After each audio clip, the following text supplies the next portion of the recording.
Assalamualaikum warahmatullahi wabarakatuh. Perkenalkan, kami dari kelompok Seger yang beranggotakan Rahmi Saputri dengan NIM 20059029, Neni Susanti 20059161, Mardatila 20059145, Mutiara Rahmasari 20059155, Okhri Aulia Renza 20059165, dan Faras Rahmat Hidayat 20059133. Baiklah, pada kali ini kami akan mempresentasikan hasil survei usaha kecil yang telah kami lakukan di beberapa pasar yang ada di Kota Padang. Berikut penjelasannya. Ciri-ciri usaha kecil. 1. Manajemen tergantung pemilik. Maksud di sini yaitu manajemen tergantung pemilik termasuk ke dalam manajemen otoratif, yaitu manajemen yang hanya mengutamakan kewenangan pimpinan terhadap bawahannya. Yang ditetapkan adalah pendekatan dari atas ke bawah, sehingga yang terjadi adalah hubungan kerja atau komunikasi satu arah. Karena itu, kurang keterpaduan antara yang pemimpin dan yang dipimpin. Yang ada hanya harus instruksi atau perintah dari atasan kepada bawahannya. Yang kedua, yaitu modal disediakan oleh pemilik sendiri. Modal disediakan oleh pemilik sendiri termasuk ke dalam modal pasif, yaitu modal sendiri berasal dari pemilik usaha atau dana pribadi seperti dana cadangan, laba usaha, dan simpanan anggota, bukan berupa pinjaman atau investasi seperti kredit, bank, dan aplikasi. Hasil survei kami sendiri pada Pasar Kuranji memiliki ciri-ciri usaha kecil, yaitu manajemen tergantung pemilik sendiri, modal disediakan oleh pemilik sendiri, daerah operasi usaha bersifat lokal, dan beberapa pemilik usaha memiliki beberapa karyawan, dan karyawan tersebut berasal dari kalangan yang tidak mampu secara ekonomis. Selama pandemi COVID-19, para pemilik usaha mengalami penurunan 50% dari pendapatannya. Untuk menanggulangi penurunan pendapatan tersebut, para pemilik usaha melakukan inovasi beberapa usaha dengan bergabung dengan online shop atau media sosial. Ciri-ciri usaha kecil yang ketiga yaitu skala usaha dan modal relatif kecil. Ketika melakukan survei di pasar, usaha pedagang di sana relatif kecil dan modal awal untuk usaha itu tergolong rendah. Waktu itu saya dan teman-teman melakukan survei di Pasar Nanggalo dan kami bertanya berapa modal awal untuk membuka usaha sayur, dan pedagang tersebut menjawab sekitar 500 sampai 1 jutaan paling banyak. Ciri usaha kecil yang keempat yaitu daerah operasi usaha bersifat lokal, di mana penjual dan pembeli itu tempat tinggalnya di daerah atau di sekitar pasar tersebut, dan penjual di pasar tersebut tidak ada yang mengirimkan barangnya ke luar daerah. Misalnya Pasar Raya Padang, mereka tidak ada mengirimkan barang ke Pasar Bukit Tinggi, Pasar Lubuk Alung, dan lainnya.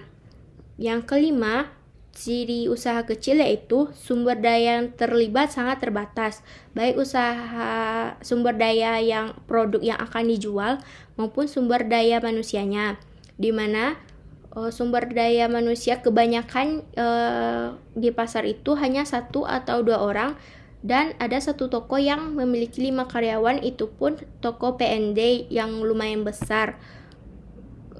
Dan tidak banyak pula sumber daya manusianya, hanya pemilik toko, di mana dia merangkap menjadi pemilik dan orang yang menjual barang. Nah, baiklah, untuk selanjutnya itu saya akan menjelaskan nomor 6, di mana nomor 6 itu biasanya berhubungan dengan kebutuhan sehari-hari, yaitu contohnya itu sebagian besar pasar di Padang ini yang usaha kecilnya itu mereka menjual kebutuhan sehari-hari seperti kebutuhan pangan, yaitu menjual beras, menjual kentang, menjual cabai, menjual sayur, lalu mereka juga menjual snack dan jajanan. Lalu ciri yang ketujuh itu karyawan memiliki hubungan kerabat emosional. Dari beberapa pasar yang kami survei, dari 11 pasar yang kami survei itu, kami menemukan ciri usaha kecil, yaitu usaha ini ada karyawannya, yang dimana karyawannya itu adalah adiknya atau saudaranya. Jadi mereka tidak mempekerjakan karyawan dari luar, tetapi mempekerjakan adiknya sebagai karyawannya. Lalu yang kedelapan itu mayoritas karyawan berasal dari kalangan tidak mampu secara ekonomis. Jadi maksudnya di sini usaha kecil yang kami survei ini di pasar ini kebanyakan karyawannya itu berasal dari yang tidak mampu, karena pendapatan dari usaha kecilnya ini pun juga sedikit, sehingga gaji yang dia dapatkan juga sedikit. Dan untuk inovasi selama pandemi ini, usaha yang telah kami survei itu mereka biasanya jarang memiliki inovasi, dan ataupun hanya ada beberapa usaha yang mengembangkan inovasinya, seperti bekerja sama dengan e-commerce atau mendaftarkan usahanya dengan e-commerce, tapi kebanyakan mereka tidak melakukan inovasi secara online, tetapi mereka melakukan inovasi dengan menukar jenis usaha ataupun menambahkan usaha yang lainnya. Dan untuk penghasilan ini selama pandemi, usaha rata-rata atau sebagian besar usaha di pasar yang telah kami survei ini, mereka mengalami penurunan dari sebelum COVID maupun setelah COVID. Jadi mereka mengalami penurunan sebesar 50%, ya, dimana misalnya sebelum COVID ini penjualan mereka 1 juta satu harinya, tapi semenjak adanya COVID, usaha mereka itu mengalami penurunan sebesar 50% menjadi 500.000 rupiah. Baiklah, mungkin itu saja, akan dilanjutkan oleh pemateri selanjutnya. Baiklah, saya Nini Susanti akan melanjutkan materi selanjutnya, yaitu tentang struktur usaha kecil. Nah, pada pasar yang telah kami survei, umumnya usaha kecil yang ada di Kota Padang ini tidak menggunakan struktur usaha. Karena pada usaha-usaha ini pemilik bertindak langsung juga sebagai pengelola dan juga tenaga kerja. Namun ada beberapa usaha yang memiliki karyawan, yaitu contohnya di pasar Nanggalo yang berada di Steba. Itu untuk usaha sembako ada yang memiliki karyawan, namun usaha ini juga lumayan besar sehingga dia membutuhkan karyawan.